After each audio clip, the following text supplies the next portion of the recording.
Beelzebub's Tales to His Grandson, Chapter 3. The Cause of the Delay in the Falling of the Ship Karnak. Pages 56 through 59. The captain soon afterwards entered, and having performed before Beelzebub all the ceremonies appropriate to Beelzebub's rank, said, "Your Right Reverence, allow me to ask your authoritative opinion upon an inevitability that lies in the line of our course, and which will hinder our smooth falling by the shortest route.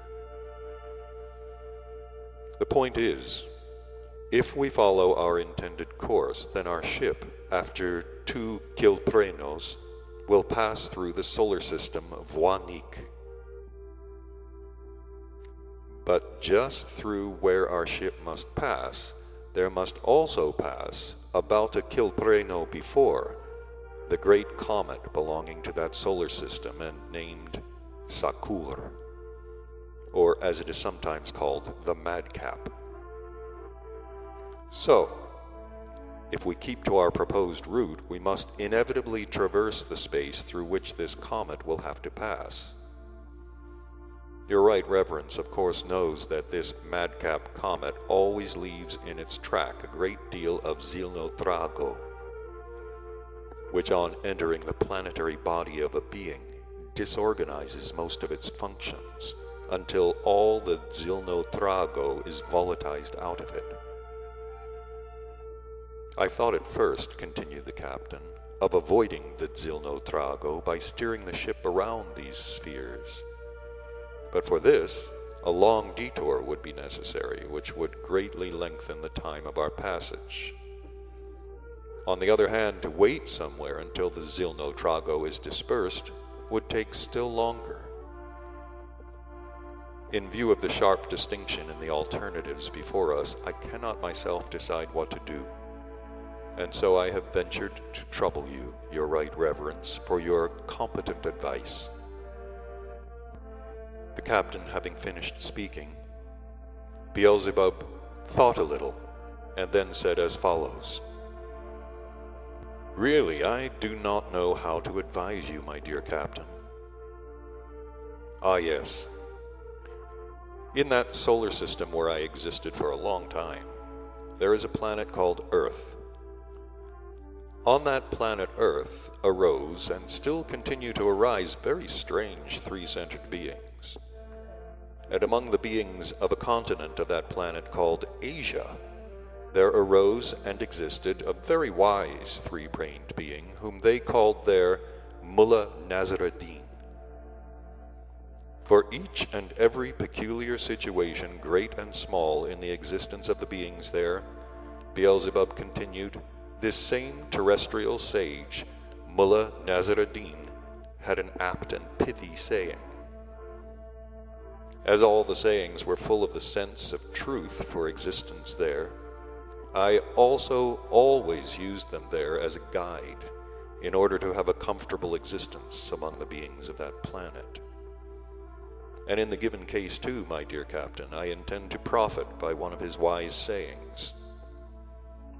In such a situation as has befallen us, he would probably say, 'You cannot jump over your knees, and it is absurd to try to kiss your own elbow.' I now say the same to you, and I add, there is nothing to be done. When an event is impending which arises from forces immeasurably greater than our own, we must submit. The only question is, which of the alternatives you mentioned should be chosen?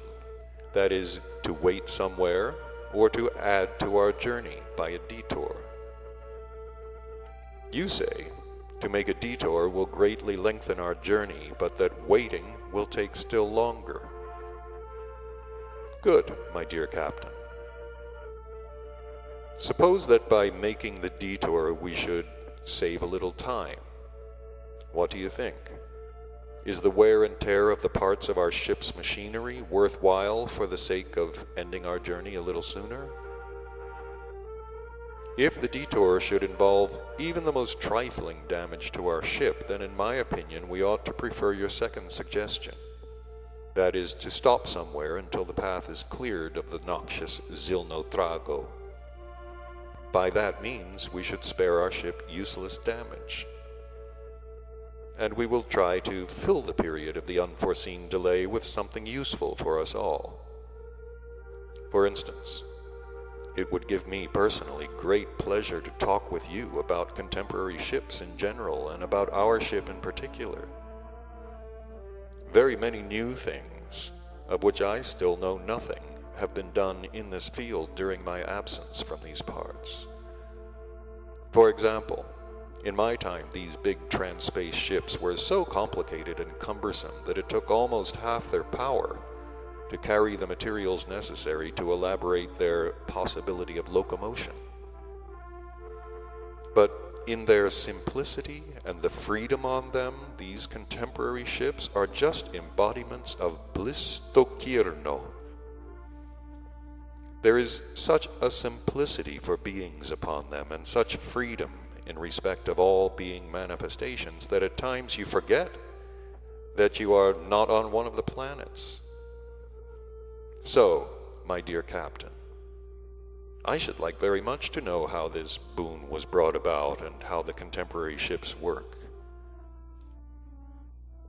But now, go and make all arrangements necessary for the required stopping, and then, when you are quite free, come to me again, and we will pass the time of our unavoidable delay in conversation useful for us all.